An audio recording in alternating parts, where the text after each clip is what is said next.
नमस्कार, मी Indira. Top news मराठीमध्ये आपलं स्वागत. एक नजर स्पीड न्यूजवर. सोनम वांगचुक यांनी उपोषण घेतलं मागे, केंद्र सरकारकडून 3 अटी मान्य. पेपरफुटीवर फास्ट ट्रॅक न्यायालयात सुनावणी, दोषींना कठोर शिक्षा होणार, केंद्रीय राज्यमंत्री मुरलीधर मोहोळ यांचं वक्तव्य. विनीत जोशींची उच्च शिक्षण विभागाच्या सचिव पदावरून हकालपट्टी. विद्यार्थी आंदोलनाने ठाकरे बंधू एकवटले, आंदोलकांच्या पाठिंब्यासाठी ठाकरेंची दुसरी पिढी मैदानात. तुकाराम मुंढेंचा पुन्हा दणका, थेट बीएमसी मुख्यालयातील कॅन्टीन सील, राज्यभर कारवायांचा धडाका. शेती रस्त्यांच्या भांडणात नोटीस, थेट ईमेलवर महसूल विभागाकडून शासन परिपत्रक जारी.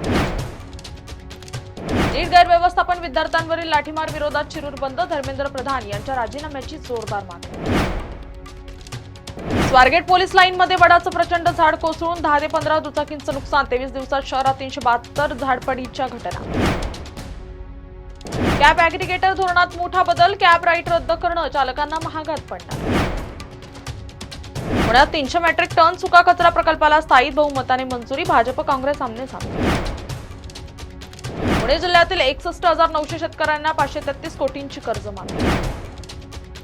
नागपुरात महिनाभरात सर्व प्रकरणांची उत्तरे देऊ उच्च न्यायालयात, नगरविकास विभागाची ग्वाही.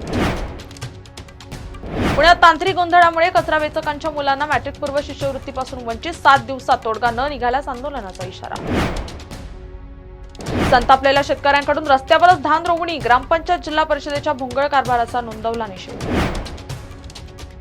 पुणे घाटमाथ्यावर रेड अलर्ट, खडकवासला धरण 100% भरलं.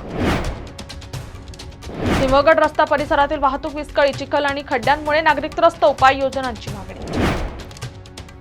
मुंबईत संततधार, 4 धरणं ओव्हरफ्लो, 7ही जलाशयांची आकडेवारी समोर. टॉप न्यूज मराठीच्या टॉप स्पीड न्यूज मध्ये आता इथेच थांबूया. ताज्या बातम्या आणि घडामोडींसाठी पाहत राहा टॉप न्यूज मराठी. आपला महाराष्ट्र, आपली बातमी.